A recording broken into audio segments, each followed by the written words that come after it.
Sal da terra e luz do mundo, expressões que marcaram a vida daqueles que foram ensinados pelo próprio Senhor Jesus e devem marcar nossa vida hoje. Esta é a missão e o chamado da igreja. É o que nos identifica como seguidores de Cristo.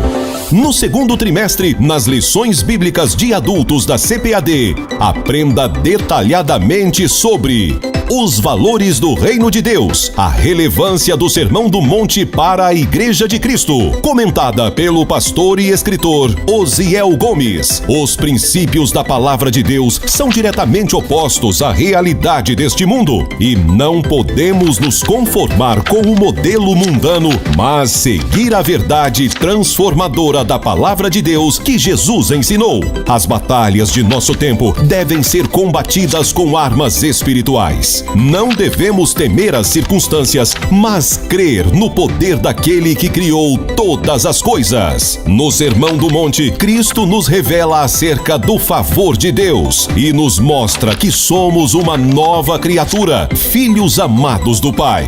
Seja fortalecido pela Palavra de Deus na escola dominical. Explore cada detalhe das lições bíblicas de adultos no segundo trimestre e conheça o novo currículo da CPAD, com novos recursos, mas mantendo sua identidade de sólida unidade doutrinária. Plano de aula, auxílios teológicos e de educação cristã, comentários, revisão de conteúdos e muito mais. Amplie seu conhecimento e entenda a importância dos valores do Reino de Deus em sua vida. Lições Bíblicas, um produto com a qualidade CPAD. Adquira hoje mesmo seu exemplar. Visite uma de nossas lojas. À venda também nas livrarias evangélicas em todo o Brasil. Ou acesse www.cpad.com.br. E você ainda pode fazer seu pedido por telefone 0800 021 7373. CPAD, a editora da Escola Dominical.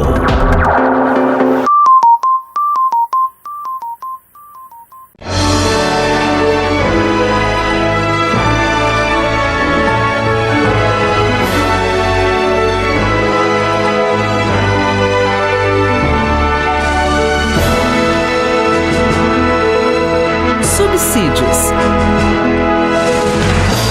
Lições Bíblicas Adultos. Lição 12. As epístolas instruem e formam os cristãos.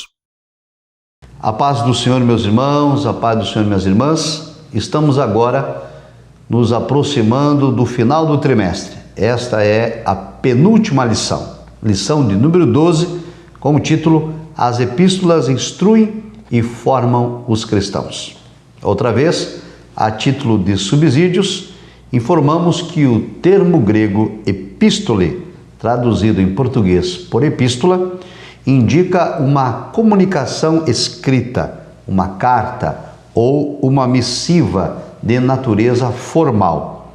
As epístolas da Bíblia apresentam instruções que são vitais para a compreensão da doutrina, bem como para a formação dos cristãos. As epístolas correspondem a 21 dos 27 livros do Novo Testamento.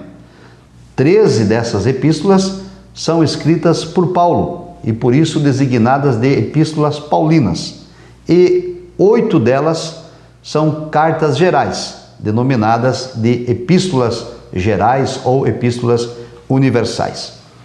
Desse modo, a nossa lição se divide em 3 pontos. Ponto 1, como as epístolas paulinas nos instruem. O ponto de número 2, como as epístolas gerais nos formam. E o ponto de número 3, as epístolas continuam a falar. No ponto de número 1, acerca das epístolas paulinas, nós vamos tratar, no subponto 1, das instruções salvíficas, daquelas epístolas que tratam da soteriologia, a doutrina da salvação. E aqui é importante destacar que esta classificação é meramente didática, porque as epístolas paulinas não tratam apenas de um assunto específico. Normalmente as epístolas de Paulo, elas navegam nas instruções salvíficas, instruções cristológicas e também instruções escatológicas. Mas fazemos aqui de modo didático para melhor compreensão, trazendo a ênfase de Paulo às instruções salvíficas nas seguintes epístolas. Primeiramente, Romanos.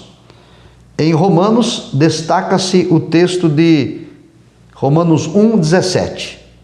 Porque nele, isso é Cristo, se descobre a justiça de Deus de fé em fé, como está escrito, mas o justo viverá da fé. Paulo ensina aqui que pela fé em Cristo nós fomos libertos do pecado mediante o sacrifício remidor do Senhor na cruz. E assim fomos declarados justos diante de Deus. A sentença paulina, o justo viverá pela fé, remonta às palavras do profeta Abacuque, Abacuque 2, verso 4. E aparece também em Gálatas, capítulo 3, verso 11, e ainda em Hebreus 10, 38. O que faz dessa declaração um preceito antigo, mas que se cumpre cabalmente na nova aliança. Já em Gálatas, ressalta o apóstolo Paulo, no capítulo 2, o verso 16, que o homem não é justificado pelas obras da lei, mas pela fé em Jesus Cristo. Porquanto, pelas obras da lei, nenhuma carne será justificada. Também, neste mesmo texto de Gálatas, Paulo afirma que a condição de ser declarado não culpado, ou seja, de ser justificado diante de Deus, vem por meio da fé na obra redentora de Cristo.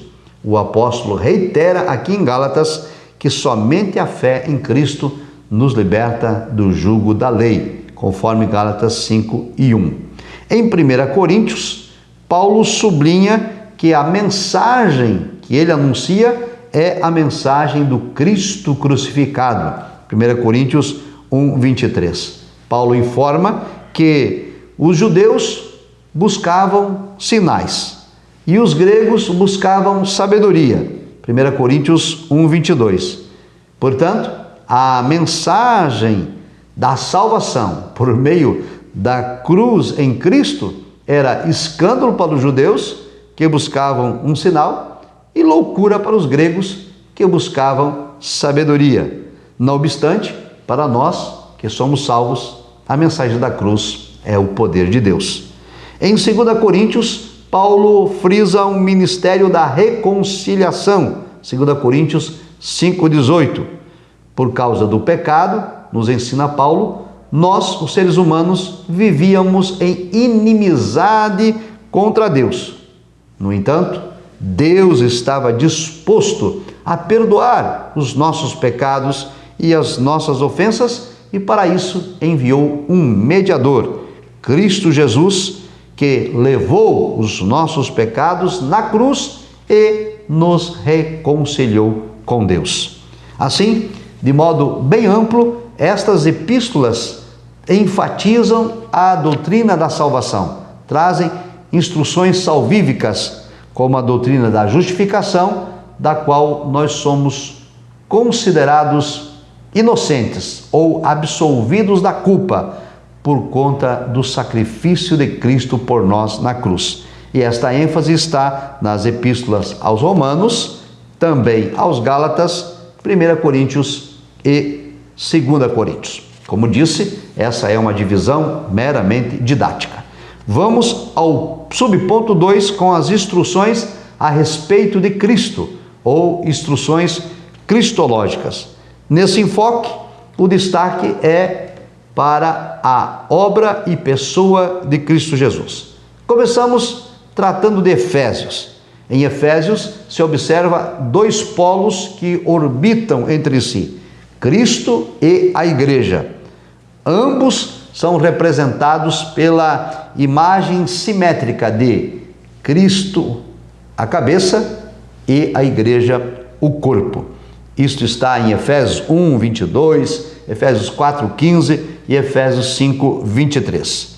Nesse aspecto, então, Efésios informa que a igreja foi eleita em Cristo, redimida em Cristo e para a glória de Cristo. E em Cristo passamos da morte para a vida, e em Cristo somos libertos da concupiscência do pecado. Por isso, nós colocamos Efésios aqui como instruções cristológicas, onde Cristo é a ênfase. Em Filipenses, a mensagem paulina enfatiza que para o cristão o viver é Cristo. Filipenses 1:21. Ou seja, em outras palavras, o viver do cristão ou a finalidade da vida do cristão é para a glória de Cristo. Então nós vivemos pela graça de Cristo, vivemos no princípio desta graça, vivemos pela palavra de Cristo e pela regra que a palavra de Cristo nos orienta, e então a vida do cristão é dirigida para Cristo. Cristo é o início e o fim da vida do cristão. Vivemos para a glória de Cristo. Esta é a ênfase em Filipenses. Também em Colossenses, Paulo sublinha dizendo que a nossa vida está escondida com Cristo em Deus. Colossenses 3:3 indica novamente que a vida do crente depende de Cristo e, portanto, essa nova vida pertence a Cristo. E quem vive para Cristo, segundo Paulo escreve aos Colossenses, deve despojar-se do velho homem e de suas más obras e revestir-se da natureza nova, a natureza de Cristo. Colossenses 3:5-10. Nesse aspecto, então, prezados professores e professoras, nossos superintendentes, as instruções a respeito de Cristo, enfatizamos aqui a epístola aos Efésios, a epístola aos Filipenses e a epístola aos Colossenses. Há subsídios no livro de apoio que os irmãos podem utilizar, vários versículos bíblicos que afirmam e autenticam estas declarações. Repito, porém, que Filipenses, Colossenses e também Efésios não tratam apenas de questões cristológicas, mas estamos dando ênfase a esta informação para didaticamente ensinarmos os nossos alunos. O subponto 3 vai falar sobre as instruções das últimas coisas, ou são instruções escatológicas de Paulo. Por exemplo, em 1 Tessalonicenses, Paulo ensina que o retorno de Cristo se dará em duas fases. A primeira fase é o arrebatamento da igreja. 1 Tessalonicenses 4:17, o texto diz: nós, os que ficarmos vivos, seremos arrebatados a encontrar o Senhor nos ares. Esse arrebatamento é um termo que designa o rapto da igreja. A igreja será retirada da terra para encontrar o Senhor Jesus nos ares. Assim, nesse dia do evento do arrebatamento, os que morreram em Cristo ressuscitarão primeiro. Todos os que morreram no Antigo Testamento, Abraão, Isaque, Jacó, os patriarcas, os profetas, os reis, e seguirá-se-á também a ressurreição de todos aqueles que morreram no período da graça, e nós, os que estivermos vivos naquele dia, seremos transformados num piscar de olhos. Esse corpo que é mortal será revestido da imortalidade e nos encontraremos juntos nos ares, ambos os grupos, os que já morreram e os que estão vivos. Desse modo, então, 1 Tessalonicenses trata da escatologia, da segunda vinda de Cristo, com ênfase no arrebatamento da igreja. Em 2 Tessalonicenses, Paulo vai corrigir um falso ensino que estava sendo divulgado entre os irmãos de que Cristo já tinha vindo. 2 Tessalonicenses 2:1 e 2. Paulo esclarece, então, na segunda carta, que somente após o arrebatamento da igreja é que o dia do Senhor terá o seu início com a manifestação do anticristo. Segunda Tessalonicenses 2, 3 e 8. Significa que ao arrebatar a igreja, aqui na terra vai ser instaurado o período da grande tribulação com a manifestação do anticristo. Esta expressão, dia do Senhor, também é designada na Bíblia como grande tribulação. Isaías 13, de 6 a 9 e 1 Tessalonicenses 5, de 2 a 3. Esse momento de grande tribulação é a ocasião em que a ira de Deus será derramada sobre os moradores da terra. Após a grande tribulação, se dará a segunda fase da vinda de Cristo Jesus, que será visível e corporal com a igreja glorificada, conforme nos revela Lucas capítulo 21 e verso 27. Assim, prezados professores e professoras, superintendentes da Escola Bíblica Dominical, vamos enfatizar essas verdades aos nossos alunos. As questões escatológicas, elas estão nitidamente presentes na primeira epístola e na segunda epístola de Paulo aos Tessalonicenses. E nós temos ainda instruções pastorais e instruções pessoais. Veja que estamos fazendo um apanhado geral destas 21 epístolas que são de autoria do apóstolo Paulo. Digo, 13. As 13 epístolas que são de autoria do apóstolo Paulo. As epístolas particulares dão instruções de natureza prática. 2 delas foram dirigidas a Timóteo, um jovem pastor a quem Paulo designou para liderar a igreja em Éfeso. Timóteo era natural de Listra, filho de mãe judia, mas de pai gentil, segundo nos informa Atos capítulo 16, versículo 1. E após a sua conversão, ele passou a acompanhar a Paulo nas viagens missionárias e foi designado por Paulo para pastorear a igreja em Éfeso. Dentre outros temas que Paulo trata em 1 Timóteo, nós temos a orientação para que o apóstolo, para que o jovem pastor Timóteo combata as heresias que estão surgindo no meio da igreja em Éfeso por meio do uso da sã doutrina. 1 Timóteo 3, 9 e 10.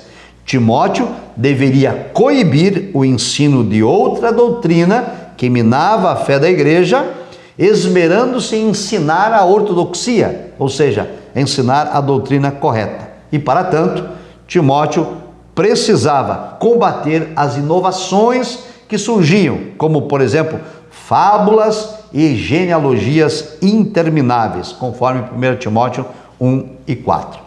Em 2 Timóteo, destaca-se que o obreiro deve ser aprovado diante de Deus. Paulo disse a Timóteo, na segunda carta, capítulo 2, verso 15, que o obreiro deve manejar bem a palavra da verdade. Paulo orienta então ao jovem pastor Timóteo a se esforçar para receber a aprovação divina e não preocupar-se com a aprovação dos homens. Para tanto, ele deveria estudar com zelo as Escrituras para não ser classificado como um obreiro despreparado, mas que tivesse autoridade e conhecimento bíblico necessário e suficiente para combater os que resistiam à sã doutrina. Isso está em 2 Timóteo 2 e 25. Aqui então temos 3 cartas que são pastorais. 1 Timóteo, 2 Timóteo e também a carta de Paulo a Tito, das quais nós vamos ver agora. As outras cartas, então, que faltam estudar, Tito e também Filemão. Acerca de Tito, a informação que temos é de que ele era um grego convertido. Gálatas 2 e 3, tornou-se cooperador de Paulo e foi comissionado pelo apóstolo a pastorear a igreja em Creta. E lá em Creta, Paulo enfatizou a Tito que fizesse oposição aos falsos ensinos. E, portanto, Paulo exortou a Tito a falar o que convém à sã doutrina. Tito 2 e 1. Nessa tarefa, cabia ao ministro reafirmar a autoridade da palavra de Deus e manter-se fiel às doutrinas bíblicas. Como nós estamos tratando nesse trimestre da supremacia das Escrituras, eu quero fazer essa ressalva aqui aos nossos professores. Então, por exemplo, tanto a primeira quanto a segunda carta de Paulo a Timóteo e a carta de Paulo a Tito são chamadas cartas pastorais. E ambas as cartas, Paulo, o apóstolo dos gentios, exortou aos líderes a combaterem as heresias, a combaterem os falsos ensinos, a combaterem as inovações. E de que maneira? Pregando a palavra, pregando a sã doutrina, ensinando a verdade revelada e trazendo para a igreja a supremacia da palavra revelada por Deus. E esta também deve ser a nossa conduta em dias atuais, para se combater erros, heresias, fábulas, inovações e tantas ideologias. Não há outro caminho a não ser o ensino da palavra de Deus, a inspirada, inerrante e infalível Escritura divinamente revelada para a humanidade. Vamos agora ver a outra carta que ficou faltando, que é a carta pessoal a Filemon. A mensagem presente nessa carta é o perdão. O destinatário principal é Filemon, que pastoreava uma igreja que funcionava na sua própria casa. O assunto gira em torno de Onésimo, um escravo fujão que se converteu ao evangelho junto da prisão onde Paulo estava. Então Paulo escreve uma carta para Filemon para que o transgressor seja perdoado e não seja mais recebido como servo, mas recebido como irmão amado. Aqui, portanto, uma ênfase ao perdão e ao amor. Assim, estão então subdivididas as 13 epístolas do apóstolo Paulo em nossa tentativa didática de formatar as epístolas paulinas. Instruções da salvação em Romanos, também em Gálatas, em 1ª e 2ª Coríntios. Instruções a respeito de Cristo em Éfeso, em Filipenses e em Colossenses. E instruções sobre as últimas coisas em 1 Tessalonicenses e 2 Tessalonicenses. E as cartas pastorais e pessoais em Éfeso, aliás, a 1 Timóteo, 2 Timóteo, Tito, Filemon. Estas são então as cartas paulinas que tratam dessas instruções. Esqueci também de citar aqui Gálatas como instrução salvífica, que combate também as obras da lei como salvação e enfatizam a fé necessária para a salvação. Vamos ao segundo ponto. Como as epístolas gerais nos formam? As epístolas gerais são formadas pelas epístolas de Pedro, as epístolas de João e outras epístolas da qual está subdividido esse ponto. Vamos então às epístolas de Pedro. A primeira epístola de Pedro foi escrita aos irmãos dispersos no Ponto, na Galácia, na Capadócia, na Ásia e na Bitínia. Isso é uma referência aos judeus convertidos a Cristo, mas principalmente a gentios que eram agora cristãos. Acontece que esses irmãos, destinatários dessa carta de Pedro, estavam sofrendo muito. Sofriam pressões e perseguições por causa da fé em Cristo. O modo de viver, o modo de agir dos cristãos, contrário à cultura predominante, trouxe a eles muita perseguição. Nesse contexto, então, ressalta-se que a primeira epístola de Pedro faz uma abordagem acerca do sofrimento cristão. Isso está em 1 de Pedro 1,6. Desse modo, o apóstolo Paulo vai ensinar, aliás, o apóstolo Pedro vai ensinar que as provações fortalecem a fé e afirma que a fé do autêntico cristão é testada no fogo das adversidades. 1 de Pedro 1,7. E aqui cabe fazer uma ressalva. Precisamos, prezados professores e professoras, e superintendentes enfatizar isso aos nossos alunos. Todo aquele que desejar viver piamente padecerá perseguição. Nós vivemos também um tempo de desconstrução da fé, de ataques, nem sempre tão subliminares não. Às vezes os ataques são frontais. E o apóstolo Pedro escreveu aos seus destinatários, e a mensagem atual também para nós. Precisamos preservar a nossa fé e perseverar em servir ao Senhor, porque a prova da nossa fé é testada na adversidade, assim como o fogo, e nós não vamos esmorecer. Vamos continuar vivendo na contramão da cultura que tenta nos impor um comportamento não cristão, mas em nome de Jesus Cristo manteremos a nossa comunhão com o Senhor, a nossa comunhão com Ele, pregando a palavra. Doa quem doer, custe o que custar, aceite quem quiser, rejeite quem também desejar, mas o nosso compromisso é inegociável com a autoridade da palavra de Deus. Voltando então à lição, nós temos a segunda epístola de Pedro, que foi destinada aos mesmos leitores da primeira carta, mas que também foi extensiva a um grupo maior de cristãos. Na ocasião em que a segunda carta de Pedro foi escrita, um quadro muito desolador estava sobre a igreja. Havia uma perseguição crescente. Nero era o imperador de Roma e ele promovia uma violenta perseguição contra a igreja. E assim, Pedro escreve esta carta para encorajar os crentes a manter a sua fidelidade e a sua esperança em Deus, apesar de todo o sofrimento. Também na carta, Pedro exorta contra as heresias que perturbavam a fé da igreja. Por exemplo, havia alguns que ensinavam que Jesus não era Deus, negavam a divindade de Jesus e ainda negavam a segunda vinda de Cristo. Isso está em 2 de Pedro 2:1, 3 e 4.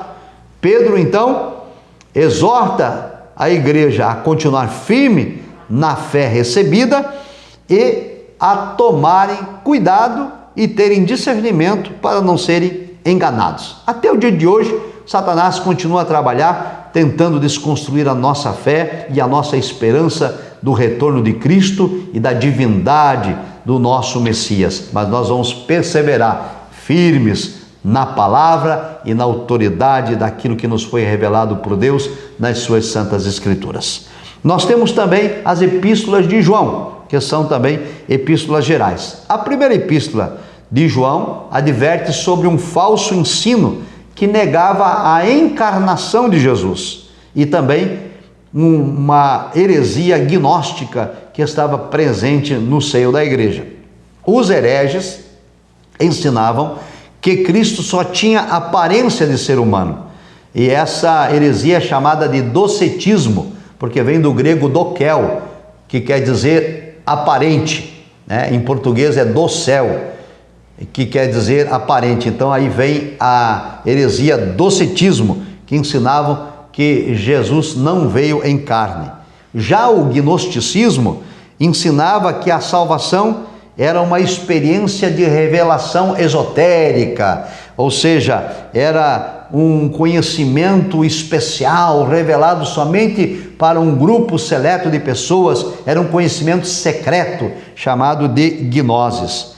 João então vai contestar ambas as heresias. Primeiro, ele vai ensinar em 1 João capítulo 1, verso 1 e 4, que Jesus encarnou e que ele próprio, João, era testemunha desta encarnação. Ele disse: os meus olhos ouviram, as minhas mãos lhe tocaram, eu tive acesso à presença do Verbo encarnado de Deus. E também vai explicar aos irmãos que o docetismo era um erro e que o gnosticismo também é erro e heresia, porque a revelação da salvação em Cristo está disponível para todos. Em 2 João, o apóstolo reitera a prática do amor como mandamento, 2 João 1, 5 e 6, e novamente ele refuta as heresias do docetismo e do gnosticismo. E agora João assegura que todo aquele que não confessa que Jesus veio em carne, este é o enganador e o anticristo, 2 João 1 e 7. E na terceira epístola de João, ele precisa agora se posicionar em relação a um comportamento inadequado que estava acontecendo em certa igreja. Um determinado obreiro, chamado de Diótrefes, ele usurpou a liderança da igreja. E João escreve para elogiar ao presbítero Gaio e ao presbítero Demétrio, que tem fidelidade, que tem integridade, que tem idoneidade, que são pessoas que andam na verdade, e para confrontar Demétrio, que usurpara a liderança e que se comportava de maneira inadequada. Então, o apóstolo, nesta carta, aprova o comportamento de Gaio e Demétrio e desaprova o comportamento de Diótrefes, que causa escândalo, que despreza os líderes, que é maledicente e que até mesmo despreza a autoridade apostólica de João. Nessa missiva, então, nós somos exortados a seguir o bom exemplo de Gaio e de Demétrio e não imitar o mau exemplo de Diótrefes. Por fim, aqui nós temos ainda as demais cartas gerais. Vimos até agora a primeira de Pedro, a segunda de Pedro, vimos também a primeira, a segunda e a terceira de João. Vimos 5 cartas gerais e agora vamos ver as restantes. As outras gerais. A epístola aos Hebreus, ela foi escrita provavelmente para judeus cristãos que viviam no helenismo, ou dentro da cultura grega, e eles eram instados a manter a sua fé em Cristo. A ênfase da mensagem aos Hebreus repousa na supremacia de Cristo. Hebreus, ele ensina que Jesus é superior aos pais e aos profetas. Hebreus 1. Ensina que Cristo é superior aos anjos. Hebreus 1 e 4. Cristo também é superior a Moisés. Hebreus 3 e 3. Cristo é superior ao sacerdócio levítico. Hebreus 4, 14. Cristo é o mediador de uma melhor aliança. Hebreus 8, 6. Cristo é o sumo sacerdote com o maior e perfeito tabernáculo. Hebreus 9, 11. Cristo, por seu sangue, executou uma eterna redenção. Hebreus 9 e 12. Desse modo, em Hebreus, o crente é estimulado a olhar para Cristo, autor e consumador de nossa fé. Hebreus 12, verso 2. Já temos a outra epístola, Tiago, que foi destinada a judeus cristãos que tinham deixado a Palestina. O autor é o meio-irmão de Jesus, Tiago, filho de José e Maria, e os seus leitores também estavam enfrentando uma pressão muito forte acerca de seus valores e de suas crenças. Em vista disso, os conselhos de Tiago, entre outros, é de que a ira do homem não opera a justiça de Deus. Tiago 1 e 20. Tiago também trata sobre a questão da fé e as obras, ensinando que a fé sem obras é morta, e fé sem ação não tem valor algum. O cristão deve viver a prática cristã e não ficar meramente na teoria. E em Judas nós temos uma carta escrita aos judeus espalhados pelo mundo. O autor também é o meio-irmão de Jesus. É irmão de Tiago, filho de José e Maria, e Judas vai exortar os crentes a batalharem pela fé que uma vez foi dada aos santos, segundo está em Judas, capítulo 1, verso 3. E também Judas combate os hereges que estavam infiltrados na igreja, versículo 4. Esses hereges, eles faziam uso da liberdade cristã para não cumprirem regras morais, eram insubmissos, desprezavam o mundo espiritual e viviam em licenciosidade. Em vista disso, o crente é estimulado por Judas, nessa epístola, a afirmar a sua fé, orar e perseverar na esperança de vida eterna, obedecendo a palavra e não sendo subjugado pelos pecados de toda ordem, em especial os de ordem moral. Assim, prezado professor e professora, superintendentes, as epístolas gerais nos dão informações e formam a nossa conduta enquanto cristãos. 1 de Pedro e 2 de Pedro nos exortam a perseverar no sofrimento. A 1ª e a 2ª de João nos exortam a combater as heresias. A 3ª de João nos exorta uma vida de amor, de perdão e reconciliação. Aos Hebreus nos exorta a olhar sempre para Jesus Cristo. Tiago nos exorta a termos uma fé que possa ser evidenciada pelas obras e sempre confiar que a justiça de Deus é maior que a justiça humana, e Judas nos exorta a batalhar pela fé que uma vez nos foi outorgada por Cristo Jesus. Por fim, vamos então ao ponto 3. As epístolas continuam a falar. E aqui enfatizamos 3 doutrinas: a doutrina da justificação, a doutrina da santificação e a doutrina da glorificação. A doutrina da justificação pela fé, é preciso destacar isso para os alunos, e eu quero agora me dirigir diretamente aos professores e professoras. A doutrina da justificação pela fé ensina que o pecador é absolvido, ele é justificado da punição da qual ele merecia. Então, justificação é quando Deus me absolve daquilo que eu merecia. O que eu merecia? Merecia condenação e morte, mas ele me absolve, ele me inocenta, ele isenta-me da culpa. E esta é a doutrina da justificação. E essa isenção de culpa e esta não condenação é recebida unicamente por meio da fé na graça divina. Isso está em Romanos 5, 1 e 2. Também quero destacar aqui aos professores que essa doutrina da justificação, ela foi resgatada na Reforma Protestante por Martinho Lutero, que dizia o seguinte: a doutrina da justificação não é apenas mais uma doutrina, é o artigo fundamental da fé, pela qual a igreja vai se firmar ou vai cair. E é dela, da doutrina da justificação, que depende todas as demais doutrinas da salvação.